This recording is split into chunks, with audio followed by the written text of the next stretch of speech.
नमस्ते दोस्तों।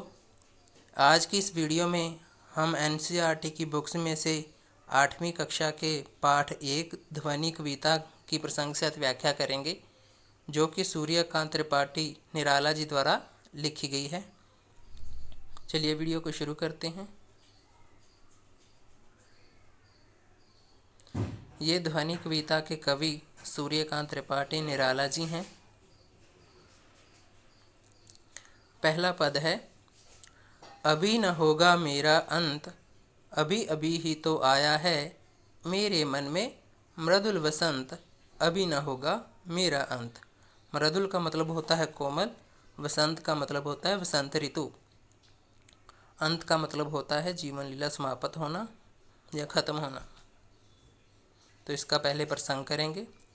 प्रस्तुत पंक्तियां हमारी हिंदी पुस्तक में शामिल कवि सूर्यकांत त्रिपाठी निराला जी द्वारा लिखी गई कविता ध्वनि में से ली गई हैं। इसमें कवि ने अपने जीवन में आए यौवन के बारे में बताया है। यौवन होता है जवानी। तो अब हम इसकी व्याख्या करते हैं। इस पंक्तियों में कवि सूर्यकांत त्रिपाठी जी ध्वनि कविता की इन पंक्तियों में कह रहे हैं कि उनका अंत अभी नहीं होगा। उनके जीवन में वसंत रूपी यौवन अभी अभी ही तो आया है। इन पंक्तियों में कवि छिपे हुए तरीके से कह रहे हैं कि उनका मन जोश और उत्साह से भरा हुआ है। जब तक वह अपने लक्ष्य को पा नहीं लेते, वह हार नहीं मानेंगे। दूसरा पद है, हरे हरे ये पात, डालियां कलियां कोमल गात, मैं ही अपना स्वपन मृदुल कर, फेरूंगा निद्रित कलियों पर, जगह एक प्रत्यूष मनोहर।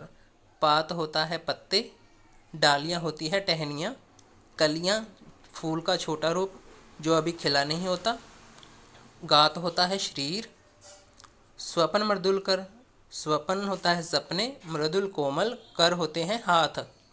निद्रित कलियों, यहाँ पे सोई हुई कलियों की बात की गई है। सोए हुए नौजवान जो आलस हुए पड़े हैं उनके बारे में निद्रित कलियाँ शब्द का प्रयोग किया गया है। प्रत्यूष मनोहर होता है सुबह का सुहाना समय, सुंदर सवेर जिसे बोल सकते हैं, शुभ प्रभात या सुंदर सवेरा। तो इसकी प्रसंग है, प्रस्तुत पंक्तियां हमारी हिंदी की पाठ पुस्तक में शामिल कवि सूर्यकांत त्रिपाठी निराला जी द्वारा लिखी कविता ध्वनि में से ली गई हैं। इसमें कवि ने प्रकृति का बहुत ही सुंदर चित्रण किया है। आइए अब इसकी व्याख्या करते हैं। ध्वनि कविता की इन पंक्तियों में कवि निराला जी ने प्रकृति का बहुत ही सुंदर चित्रण किया है। कवि निराला जी कहते हैं कि चारों तरफ हरे हरे पेड़ हैं और पौधों पर खिली कलियां मानो अब तक सो रही हैं। मैं सूरज को यहाँ खींच लाऊंगा और इन सोई कलियों को जगा लूँगा। इन पंक्तियों में कवि ने हारे हुए और निराश लोगों को सोई हुई कलियां कहा है। जिस प्रकार सूरज के आ जाने से सभी पेड़ पौधे और कलियों में जान आ जाती है, ठीक उसी प्रकार निराला जी अपने प्रेरणा रूपी सूर्य से निराश लोगों के मन में उत्साह और उल्लास भरना चाहते हैं। इस तरह ध्वनि कविता में कवि सूर्यकांत त्रिपाठी जी हार मान चुके निराश लोगों को नया जीवन देना चाहते हैं। पद संख्या 3, पुष्प पुष्प से तंद्रालस, लालसा खींच लूँगा मैं, अपने नवजीवन का अमृत सहज हर्ष सींच दूंगा मैं।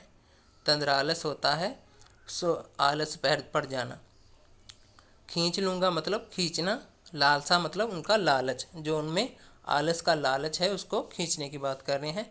नवजीवन मतलब नया जीवन। अमृत, अमृत आपको पता ही है कि अमृत जो होता है सहज हर्ष मतलब खुशी से, प्रसन्नता से। सींच दूंगा, सींचना मतलब सिंचाई करना। प्रसंग, प्रस्तुत पंक्तियां हमारी हिंदी पाठ पुस्तक में शामिल कवि सूर्यकांत त्रिपाठी निराला द्वारा लिखी कविता ध्वनि में से ली गई हैं। इन पंक्तियों में कवि नौजवानों में से आलस दूर कर उनमें जोश और उत्साह जगाने की बात कर रहा है। व्याख्या, ध्वनि कविता की इन पंक्तियों में कवि वसंत रूपी उम्मीद बनकर सोए अलसाए फूलों रूपी उदास लोगों से आलस और उदासी बाहर निकाल लेने की बात कर रहे हैं।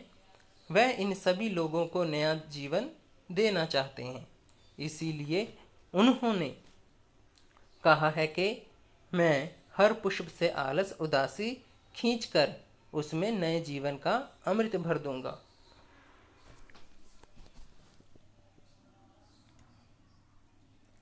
पद संख्या 4 है। द्वार दिखा दूंगा फिर उनको, है वे मेरे जहां अनंत, अभी ना होगा मेरा अंत। द्वार मतलब दरवाज़ा, अनंत मतलब जिसकी कोई सीमा ना हो, और अंत मतलब खत्म होना, समाप्त होना। प्रस्तुत पंक्तियां हमारी हिंदी की पाठ्य पुस्तक में शामिल कवि सूर्यकांत त्रिपाठी निराला द्वारा लिखी कविता ध्वनि में से ली गई हैं। इन पंक्तियों में कवि युवा पीढ़ी को परिश्रम करने का संदेश दे रहे हैं। व्याख्या। ध्वनि कविता की इन पंक्तियों में कवि निराला जी कहते हैं कि मैं सोए हुए फूलों यानी निराश लोगों को जीवन जीने की कला सिखा दूंगा, फिर वह कभी उदास नहीं होंगे और अपना जीवन सुख से व्यतीत कर पाएंगे। कवि का मानना है कि अगर युवा पीढ़ी परिश्रम करेगी तो उसे मनचाहा लक्ष्य मिलेगा और इस आनंद का कभी अंत नहीं होगा। इस प्रकार कवि कहते हैं कि जब तक वह थके हारे लोगों और युवा पीढ़ी को सही राह नहीं दिखा देंगे, तब तक उनका अंत होना असंभव है। वीडियो देखने के लिए आपका धन्यवाद। अगर आपको ये वीडियो अच्छी लगी हो तो चैनल को सब्सक्राइब करें और वीडियो को लाइक ज़रूर करें और कमेंट बॉक्स में अपने सुझाव दें। धन्यवाद।